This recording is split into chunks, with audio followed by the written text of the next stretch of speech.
Ladies and gentlemen, this is The Bird Calls. I am David Grubb, and I'm joined, as always, by senior writer of The Bird Writes, Mr. Oleh Kosel.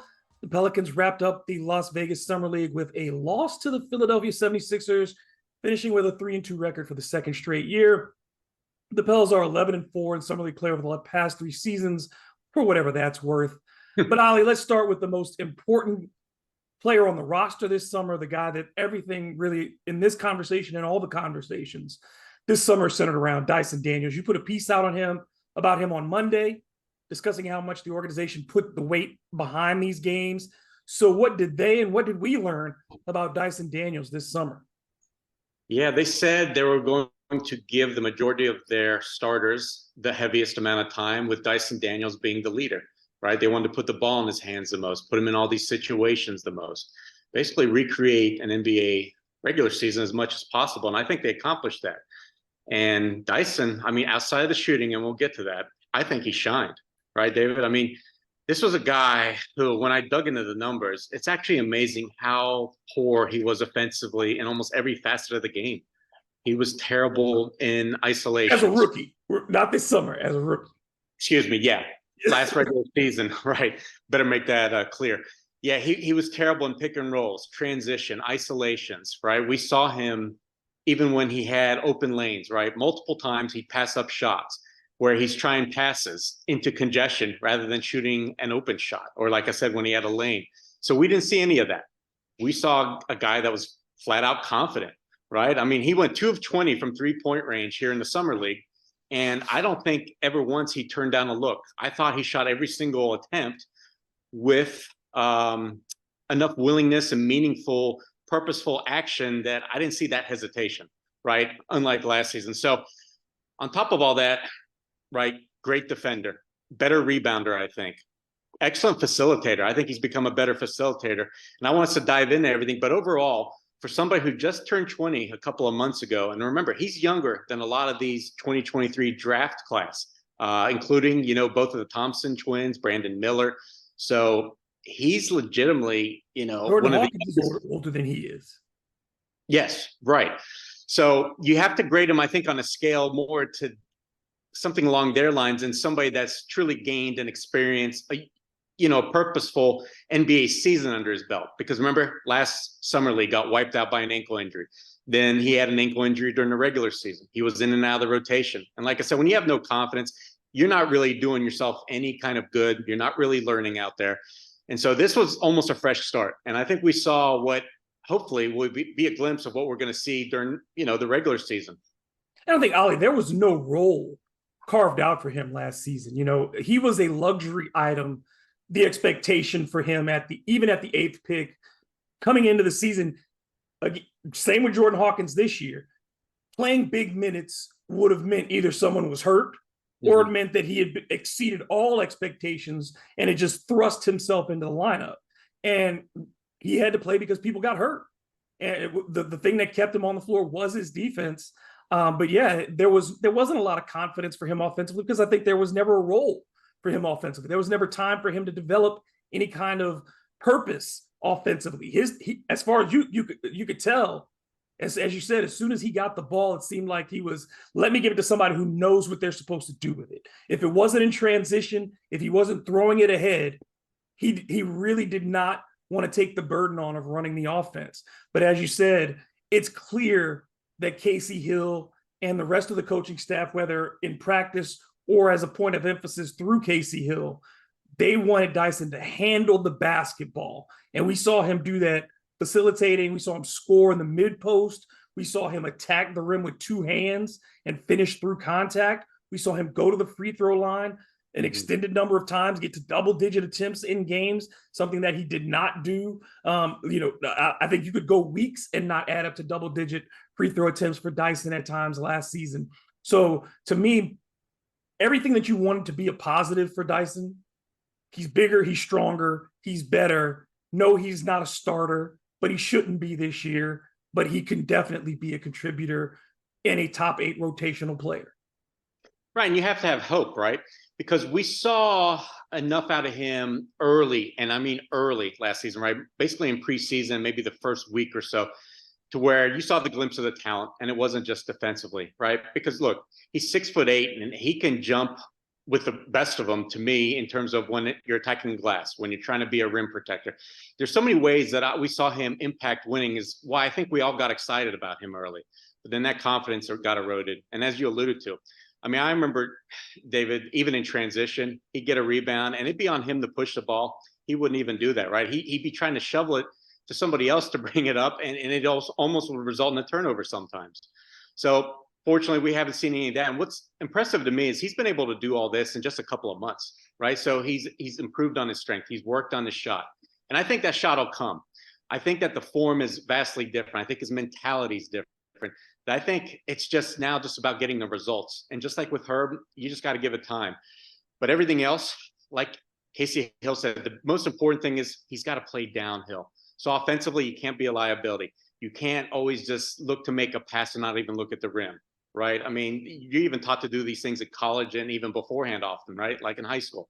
And Dyson, unfortunately, wasn't doing that. But because of the injuries last season, Willie Green was forced to play him. And you're right. Defensively, he could still give them something. But now, like I said, I'm hopeful. 2 months off time, and he's able now to display this. And if he can work on this some more, maybe work on that shot a little bit more, well, he can suddenly enter training camp and be, right there in the thick of being one of the first guys off the bench, right? And especially if, say, Herb struggles or somebody gets injured, he could potentially step into what I think could be like a 25, 30-minute role. Yeah, I think the biggest thing with him is on a team that does not have a lot of height, and we'll deal with that too. We'll talk about that in a little bit. But a team that doesn't have a lot of height, you need people who create havoc, create turnovers. He blocks shots. He tied for the he was second on the team in block shots, and then he gets steals and he gets same like Herb. He gets his hand on basketballs. He gets out there and he touches basketball. So those types of things are things you can't replicate. And for the Pelicans, I think we know that they're at their best when they're in transition and creating mismatches because of that.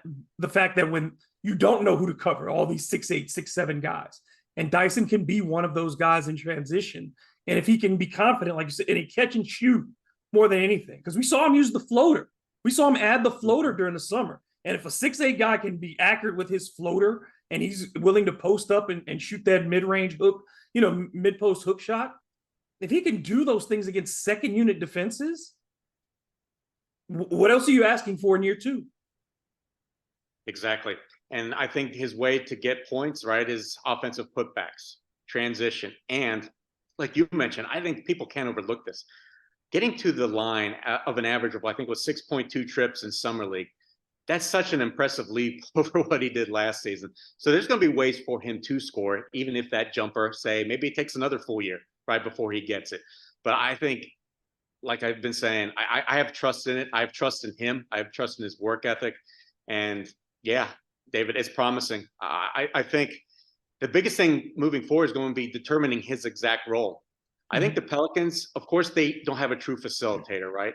And I'm not sure if Dyson Daniels will ever develop into one. But I'll tell you what, he could probably play point forward for you, probably even some point center, right? Once he fully grows into his body, I see a small Ben Simmons out there. I really do. I was noticing that this summer league, to where he's so much bigger and active than the competition on basically every single play, right? Whether it's going for an offensive rebound, just making these touch passes, right? The right reads. That was another thing that stood out, right? He was terrible in those pick and rolls, like I mentioned, but the fact is he didn't force anything. So if the pick and roll was there, he took it. If not, he passed it to the big on the wing or on the elbow. He seemed to make all the right reads, and that's something we didn't see last year either. So David, I just think he's a basketball player that's going to fit right in. He can complement this roster because he has and brings so many different skills to the table. And still in a summer league environment that's a high turnover environment, he was still better than 2-to-1 on assist to turnover ratio with teammates that he doesn't know. You know what I'm saying? Like, there were nights where he should have had more assists, but these are guys who couldn't make shots. And just a lot of guys on this team overall just struggled to make shots. And I think, Dyson was flirting with triple doubles on a nightly basis. because he was willing to do a little bit of everything. And again, you can't stress how important that is to have on your bench. The other guy who can do that on your bench. Let's talk about the other three guys who we know have guaranteed, roster spots. Darion Sebrun led the team in scoring. To me, Oleh, we know exactly what he is. He's a straight line drive scorer, not really a jump shooter. Shot a high percentage, but most of that came because he was driving relentlessly. Shot decent from the free throw line, is not a three-point shooter or a threat at all from deep, and is a mediocre defender. I mean, the Pelicans have given him a deal, but I think that he's a long shot at best to see time on the floor. Of course, and I think it shows the fact that he just received, right, about a month ago, another two-way contract. So the plan for him seems set. Take another step, and then we'll come back to the table. But otherwise, we still need you to improve on a lot of things. And I think Casey Hill mentioned that after, I believe, game 2, to where he said, when you play elite, when you play to your strengths, you can be elite out there. But otherwise, you're honestly not that good. I mean, he was very frank with his words, but I hope people just understood what he was trying to say. And that is Sebrun really does have kind of right now, a limited skill set on what he brings. He loves to attack the rim. And I thought as this summer league progressed, David, I honestly thought he got better, right? That first game, what he have? 7, 8 turnovers. Mm-hmm. And the thing that I pointed out, I remember, is that it wasn't just the turnovers. It was the fact that anytime he got touches, the ball stopped, right? It seemed like he needed a second to survey the floor, figure out what he was going to do. As for by these last few games, he knew what he was doing basically upon the catch. So he was more in the flow, right, of the system that he's got to fit into if he's going to ever see playing time. So I like that. I also like that his rebounding and then pushing helped, right? I think he and Dyson started playing better off of one another. But the biggest thing is I saw finally some flashes defensively. Now, granted, a lot of it came in transition, right? Like in the last game, big block. He had another steal in transition where Philly, I think, had a 2-on-1, and he stripped the ball and shot it back the other way. But still, I didn't see any kind of breakdown. So it gives me hope, but he's going to have to show something else, right? If you're not going to have that outside shot, if you're not going to be a main facilitator, and I don't think he is, right? He hasn't shown us any kind of vision, say even compared to Dyson. So for him, the key is going to be a bucket by playing to your strengths, by pushing it, and of course, defensively, being above average. And he's not either one of those right now. So I just don't see that spot for him. EJ Liddell closed very strong with a very solid game against the 76ers. We talked about this last week. Summer League is not really a place for big men. I mean, you saw even the high drafted bigs, first rounders and stuff. Numbers were not there for a lot of those guys, the role playing big men. And he's a tweener at that. I think the plan for the Pelicans and EJ is really to groom him as a Larry Nance type, that guy who can defend the 3, the 4, and the 5 as an undersized big, hit some mid-range, be active around the rim on the offensive glass. No doubt. I think it's a shoo-in on what he's going to be in this league, right? And that is, at maybe times you play the 3 or the 5, but predominantly at the 4. Some really small ball type of center actions for him, because he's going to have to improve, one, right, in terms of weak side defense, right, actually posing a threat at the rim, because while Larry's only 6'7", he does a much better job of that right now. Also on the glass, I thought EJ really didn't make any kind of mark there. I mean, he kind of walked into most of his rebounds, I thought. But granted, I was also very impressed by the fact that, remember, you got to grade him on a scale. This guy had been playing, 5-on-5 for less than a month, right? And nothing competitive until now. So I like the fact that no moment was too big for him, right? He made 18 of 18 free throws. He made, remember, those last 3 in the last game with 5 seconds left, just to kind of give the Pels a chance to tie or win that game. Knocked them all down with ease. And I like offensively, David, he's a guy that he knows he's not going to beat most people right off the dribble, or even, going from baseline to baseline. But what he always used was his smarts, right, on when he was going to shoot the layup, put back dunk, right? He looked for the space and he could feel guys. He almost gave me the sense that he played kind of like the way I remember David West, right? I don't want to say too much about David because, granted, he was an all-star and he really, topped out with his skill set and his abilities. But I think for EJ, who should be more athletically, we've got to give that time, right? But I could see him playing with that kind of same demeanor, right? That thought process. because there was a guy that just didn't seem to be fazed by anything, right? And he made all the right plays. And remember, this is for a guy that didn't play at all. So I've got hope that he could become, say, a more offensively gifted Larry Nance, right? Because let's face it, Larry's no good away from the rim. He can hit an occasional corner three, but other than that, maybe some passes. Larry's a good passer. Larry has good vision as a passer, but yeah, not really a threat. And I think, yeah, EJ has a more well-rounded offensive skill set. It's clear his basketball IQ is high. And as Aaron Summers last week told us, what he's showing in practice, he's showing more of his skill set there, because it's again, Summer League is not the place. It just is not. The guard play is poor enough at the NBA level in beating bigs. You're talking about trying to get bigs going in the summer where it's guys, 80% of the players are guards and wings who want to make shots. So it's a really tough thing. But I agree with you on the rebounding. Barely, like, under 3 boards a game. And that's surprising in the amount of time that he got and the amount of shots that are missed. You know what I mean? Like, that's the other part. The amount of shots that are missed, he wasn't pulling down a really strong percentage.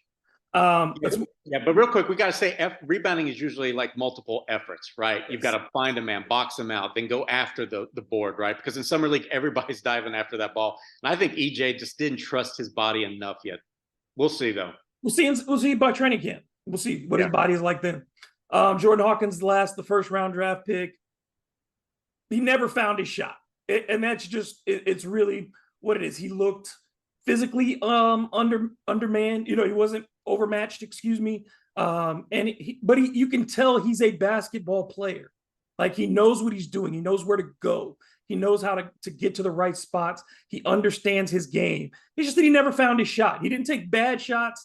The shots didn't look particularly awful. But when you watch a kid shoot 50-something% from the line and shoot 20% from 3 and shoot 30% from overall, who is a pure shooter, it tells me he either, just mentally, it was all just so much for him. Games 3 and 4 did him in, where I think he made just a total of 2 field goals and about 3 shots. He made 3 of 23 in those 2 games. Okay. Yeah, see, but I thought in the last game, David, I saw that shooter in him, right? To where not only did he get to his spot, not only did he elevate and not make it such a difficult off-balance attempt, I also thought that he shot the ball just more confidently, right? He had a couple that touched nothing but net, right? It wasn't just threes. There was a couple from mid-range too. So I think the stroke's definitely there. You don't go through Connecticut, win a championship with the offense being run through you when you're such a good shooter, right? So this shooting was just an aberration for me. But I'll tell you what, I'm glad you mentioned there's other things that he did, because look, for instance, let's start here. Dyson Daniels led the team with 9 steals, but guess what? Jordan Hawkins also had 9 steals. Now, the 2 guards, we always talk about Sebrun and Daniels dominating pretty much a glass year in Summer League. But guess what? Hawkins wasn't that far away from them. So for a guy that's a lot smaller and a guy that's not, never played against NBA competition before, right? Not even in the G League, I thought he acquitted himself really well. And remember, my favorite thing is he had a tooth knocked out. I think there's a lot of players today, David, that might call it a Summer League, right? If they even just lose a tooth, but he didn't. Mm-hmm. He instead got that fixed, got back out there. And like I said, I like the composure by him. And I seem to be saying that a lot about this Pelicans team, but it seems like a lot of them do exemplify that, right? I mean, Daniels to an extent, EJ a lot, and I think Jordan did as well. How many times do you see him sulk right after 2 or 3 misses in a row? I didn't see it. I still saw a guy running back on defense. I mean, for him to take 13 shots, the first night it was 1 for 13, the second was 2 for 2, or 1 for 11, and the other was 2 for 12. And it's like, for him to keep taking the shots, knowing that those are his, a lot of rookies would have said, I'm shutting it down. And you could tell the coaching staff, his teammates keep finding him, because we saw it. Every time they talked about him, whether it was the vets who were watching practice or the other guys, they said, his jumper's wet. Mm-hmm. His jumper's wet. The first night, Steve Smith is talking about, he looks like a shooter to me. Shooters recognize other shooters. So I think, and as Antonio Daniels said, it's about confidence. He doesn't have it yet. He's going to get it back. This is a guy, he's going to get it back. We've seen him struggle in his college career. I think he's going to get it back. And again, the pressure is not going to be on him to produce early. No one's asking Jordan Hawkins to come off the bench and give the Pelicans double digits every night. David, what do you think are the odds that he even gets into the rotation? If everybody's healthy for the first 2 months, do you think he gets some run that's not in garbage time? No, he shouldn't. Yeah. Not if everybody's healthy. No, he should not be getting run, because then you should be winning, right? Your guard depth should be holding up, and you should be winning if everyone is healthy. This team, he shouldn't be getting minutes in the first half, and I think that's the best thing for him. Mm-hmm. We've seen it with these. We saw it. I mean, there's some of these guards. That adjustment, I think, physically is the biggest part for a kid like him. Mm-hmm. But you see it if he can rebound, and he had a game. I think when he had a game where he almost had double-digit rebounds. He's a space rebounder, which is what you want from a guard. Like, we've seen Steph Curry over the years, who was not the biggest, guard, but got bigger over the years and has filled out some, but always was able to grab 5-6 boards because he knew where long shots were coming off and how to turn those into breaks. If that's what Jordan Hawkins can bring to this team, picking up some long rebounds and turning those up court and getting those into transition opportunities, that's a skill set that, quite frankly, a lot of the guards on this team don't have. Mm-hmm. Yeah, I love the fact that you mentioned that. Opportunistic rebounders are so, I think, undervalued amongst guards in this league. And for a team like the Pelicans, we always lamented when Jonas Valanciunas took to the bench, or Billy Hernan-Gomez really wasn't having one of his better games. Where was the rebounding going to come from? And oftentimes CJ McCollum, right? He ended up with 5, 6, 7 rebounds just because really there was nobody else. So I think Jordan Hawkins kind of fits this team just from that standpoint alone. The shooting's a given, but it's what else can he give you? The biggest question I have moving forward for him is, I saw him do some straight line drives, know when to cut, have some strong finishes at the rim, good elevation, decent athleticism. But I'm wondering if he's going to be able to give you anything more with the dribble in time. I think that's my the only question with him.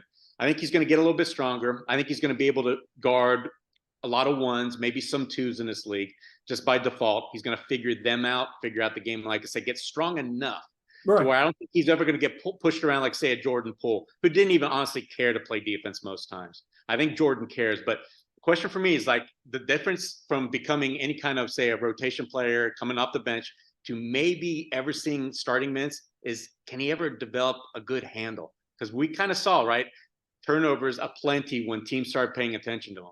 He's going to have to be able to play some lead guard at, just on occasion. Maybe in a couple of years, yeah, down the road. Let's go to the questions, because a lot of questions were kind of repetitive and we want to get into them. Not repetitive in a bad way, but number one, is there anyone on this Summer League team worthy of a two-way, or should they continue to shop around? I think we're in agreement, right? We're in agreement on this one. I think so. Go ahead. Yeah, Landers and Oleh. I mean, he made 6 of 9 threes. I mean, that should tell you enough that, hey, the Pelicans should strongly consider adding him, because it's not just two-way contracts teams have now, it's 3. So even if the Pelicans, and I think they've got one of them reserved for Josh Robbins, there's still that third one. I think Nolly acquitted himself well, because, boy, the way he played off of Daniels and Sebrun in that last game shows you what he can do, right? You don't want to ask him, almost just like Jordan Hawkins for right now, to create any kind of offense. But he's another guy that can find the seams. And guess what? Because so much focus being paid to other guys, he can make them pay. And really, you don't have to look any further than just how many turnovers he had in 86 minutes.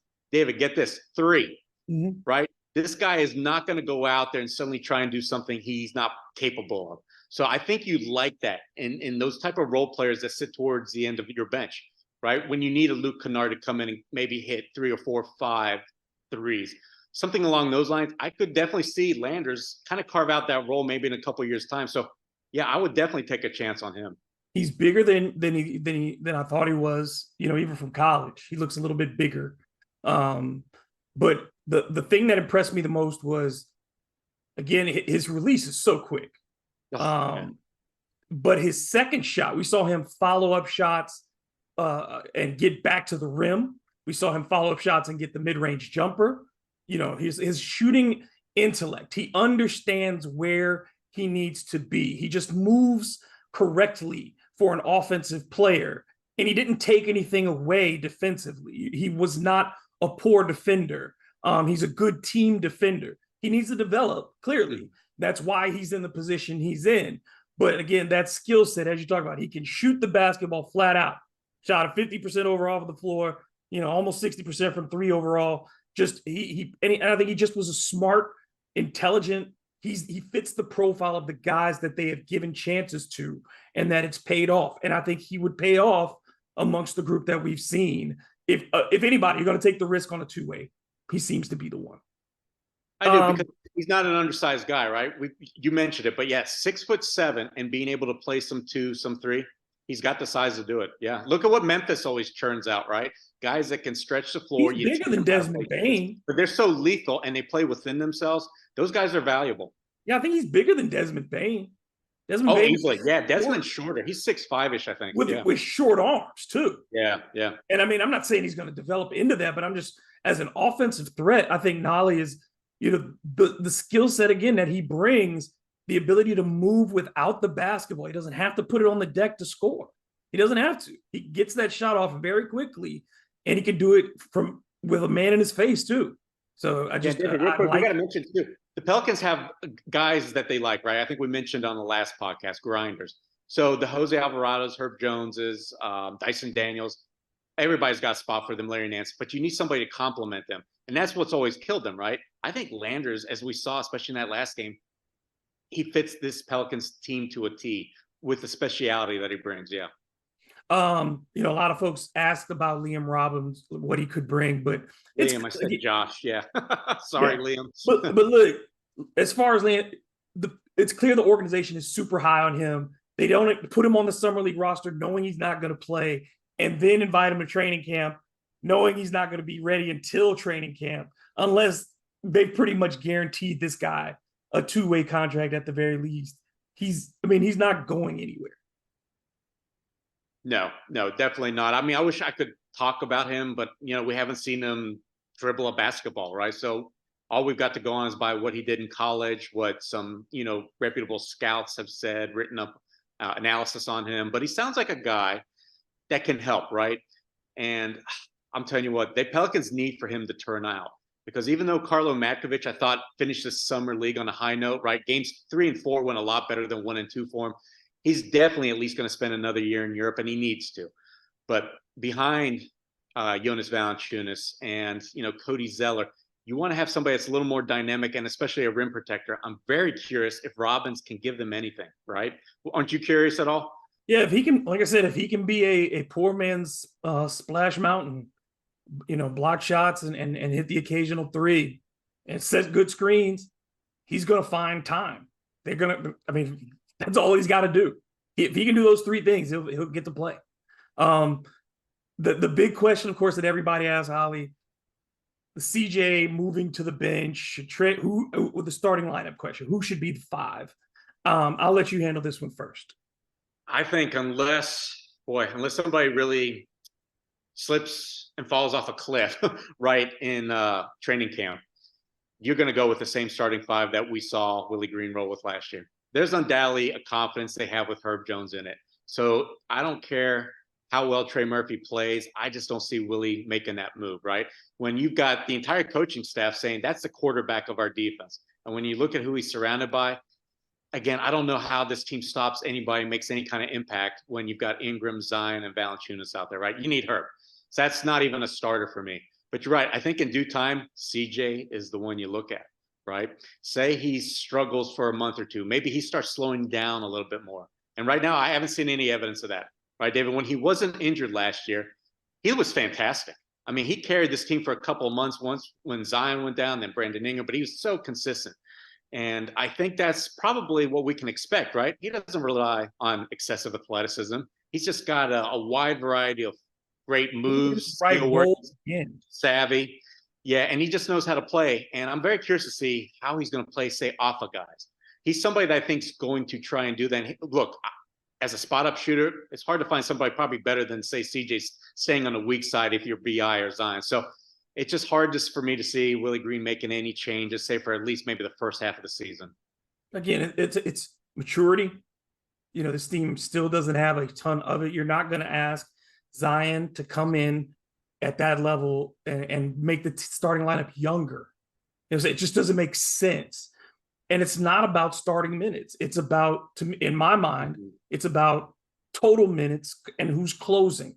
And I think that more nights than not, Trey will be in the closing group. You're going to see him in that closing group. But I think the case also for not starting him is the Manu Ginobili case, which we've made in group chat. And you know that there's time that, like, they knew that Manu had to operate on his own. Like, he could not operate all the time with Timmy and Tony.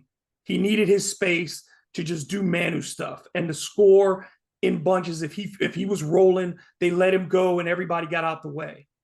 Trey, to me, has that type of scoring ability that you want him to have moments where it's just get Trey buckets. And I see a second unit with Jose and Dyson and Herb and Trey and whomever you're putting up front with Larry. And those guys are creating havoc and getting Trey looks in transition, him running the floor, in transition, him getting threes, in the half court off of movement, all of those things where for him, for those 8 to 10 minutes a night, it's the Trey Murphy show and he's getting his buckets. I think as a starter, you're trying to get Zion going. You're trying to get Jonas going. You're trying to get B.I. going. You're trying to get C.J. going. And you're going to have to try to get Trey going too. I think it makes things a little bit too hard and guys start falling back into who's supposed to get shots. You take Trey out of that starting lineup, you know he's getting shots with the second unit. You know he's going to get those there.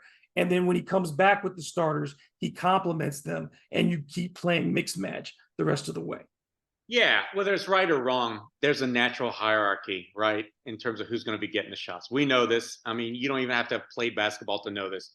Your two stars, they're going to lead the team in shot attempts, right? Zion and Brandon Ingram. So suddenly Trey, at best case scenario, third in shot attempts. But wait, there's CJ. And there's no way I think CJ is ready in this point in his career to take that much of a step back, right? 11 shots a game? Yeah, he's going to be third no matter what. So Trey's best hope, if he's a starter, is fourth. And I don't think any of us want to go through again to where he gets maybe one shot, maybe one touch a quarter, right, with that starting lineup. And I know that they did a much better down the stretch finding him, but guess what? Zion wasn't playing, right? There was a lot of guys that were hurt, and they desperately needed his offense. And I just don't think, if they're healthy, it'll ever play out like that. So in the meantime, when CJ's starting, yeah, David, you made the case. Trey's got to come off the bench, and there's nothing wrong with that. Can you imagine having a 20-point score, some guy that can, or some nights he can blow up for 30, say in about 20 minutes because his shot's that lethal? Trey can be that difference maker. It's a role. It is a real role. And teams that have an elite guy like that off the bench, it's getting fewer and far between. So if you have an elite guy coming off the bench and the Pelicans are in that luxury, you don't have to load up all at one time and put all your weapons on the table at one time. I think it balances the bench out too, because where is your shooting coming from if you start Trey? Where's your shooting on your bench coming from? You're putting the entire burden on your second unit on who, Jordan? You're asking Herb, Jose, who is not a volume three-point shooter. You don't want him to be, yeah. And you don't want him to be. Who is your volume three-point shooter then coming off the bench? So you know what I'm saying? So I don't think it unbalances your offense in too many ways. And I think it also diminishes what the versatility that you do have in Herb Jones, who can play the 2, the 3, the 4, and the 5, depending on the lineups, and defend all of those, and can defend the 1. So I think his flexibility allows you to play with so many different parts that's what James Borrego and that's what Willie Green are going to have to figure out. That's their job. Yeah, and David, this is one thing we also need to mention. Fortunately, right, for the team, for Willie, for fans, Trey's not going to be that guy that's going to ruffle up the locker room demanding he start. He's not going to do some kind of holdout, not cause some kind of antics. He's probably one of the best team players that we've ever seen, especially at his age, right? Come in and really take to that type of role and mentality right away. And I don't think that's going to change, because I asked David Griffin at the season end presser, you've got kind of an issue or maybe a problem on your hands because you've got 6 starters when fully healthy, but you can only play 5. And it looks like it may come down to Herb and Trey. And he mentioned He didn't really give me the answer I was looking for, but he went right with the whole Trey. Yeah, he's always going to do what's best for the team. And look, you just tell Trey that his time's coming, and he knows it. He's not stupid. He knows that he's going to be a starter for a long time, but at least for right now, his role still is off the bench, and it can be a good one. I mean, if this Pelicans team gets out and scores like they should, right, 120 points a game, he's going to have plenty of attempts, right? His career arc is still going to be going up, and he's still going to get that good contract. So there's nothing really to worry about if you're Trey. No, he's going to be a starter. He's got a chance to be sixth man of the year this year, possibly. Mm-hmm. And he's got a chance again to be most improved player. We've seen it with Pascal Siakam. You know what I'm saying? So that leap is there for Trey to make it. I think that it's starter or reserve, he can do it. The last question was, do you think that there's another move this offseason for this team? I don't think that they're going to make any other major moves, obviously, this offseason. I think David Griffin's going to go into camp with what he has, and then he's going to start the season. And as he has the last couple of years, he's going to see what happens from there. It's all dependent on Zion's health. Yeah, I agree. When they couldn't trade up and nab Scoot Henderson in the draft, when maybe the first few hours of free agency started and you didn't hear anything, I knew right away that this roster was largely going to stay intact. Now, granted, I don't think that's probably going to be the case up until, say, right before the trade deadline. But for right now, it is. The only way that changes, say, is if a Damian Lillard trade happens and you've got to involve 4 teams. And maybe there's a way for the Pelicans to get their dream center. But other than that, you just have to think, right, if James Harden goes back to Philly, if the Dame trade is executed by Miami without New Orleans' help, yeah, there's nothing really for them to do, right, to improve this roster. Nope. With Summer League in the rearview mirror, folks, the next real action for any basketball, you want involving Pelicans players, you got to wait till you see Brandon Ingram and Jose Alvarado playing for Team USA and Puerto Rico. I think it's August 4th, right? Yeah. Oh, no, it's later than that. Oh, it is. End of August into early September. It's like I thought they play exhibition games before the real stuff starts in early August. Oh, I think yeah, but the World Cup is not until. Oh no, I know, but I'm talking about like the exhibition stuff. Yeah. I think US might play Puerto Rico first. Yeah, there's some exhibitions, yeah. Yeah. So, but the real stuff, yeah. Yeah. What do you expect from Brandon Ingram, by the way? You think he's going to emerge as one of the best players, a leader, something like that? Like, I mean, this is. You look at I think he has the Carmelo Anthony opportunity. Mm-hmm. The international game is made for a guy like B.I., a scorer like him. You know, a lot of those pull-up mid-range jumpers, there's a lot of like space to operate and a lot of catch and shoot opportunities. So I think B.I. is perfectly suited for it. And he could be the team's leading scorer if he wants to take that role. But more importantly, I want to see how he interacts. And if he's a guy who's, you know, hey, let's go. If crunch time, is he one of the guys who's there in the last five minutes of the ball game? That's what you want to see him emerge as. I agree. And I also don't mind if, say, he starts getting into the ear of 1 or 2 of those players and trying to talk them into maybe someday coming to New Orleans. Because I've read the stories. You know the stories too. Winning always helps. Right. Most of these packs made by players that join up happen during any kind of Team USA activities. Right. So if Brandon Ingram, you know, I don't know how he is in private and sweet talking some guys up or trying to raise the glamour and joining him. But hey, I think there's a chance, right? I'm not going to rule it out. It never hurts. It never hurts to talk. You know what I mean? Never hurts to talk. Training camp all the way September 26th. So folks, it's a ways away. We got 2 months until that, but we will be back each and every week, at least once a week until we get to that part of the year, but we'll still be with you. And of course, check everything out on thebirdrights.com, including Ollie's new piece on Dyson Daniels and his development this summer. And if you're watching this on YouTube, hit the subscribe button. If you're listening to the podcast, like us, give us a 5-star rating, share us, and follow us on social media. He's at Ollie Cosell. I'm at DM Grubb, and look for Hard to Paint Sports wherever you go to social media. Ollie, any final words before we get out of here? Nah, yeah, I think you covered it. I'm just not looking forward to talking about when the schedule get released, right? People make such a big deal about it. I'm going to be asleep for that entire week. We don't do schedule release parties, Ollie. People read so much into it and they say, oh, it's going to pan out like this, like this. It never does. Never does. All right. For Oleh Cassell, I'm David Grubb, and this has been the Bird Call.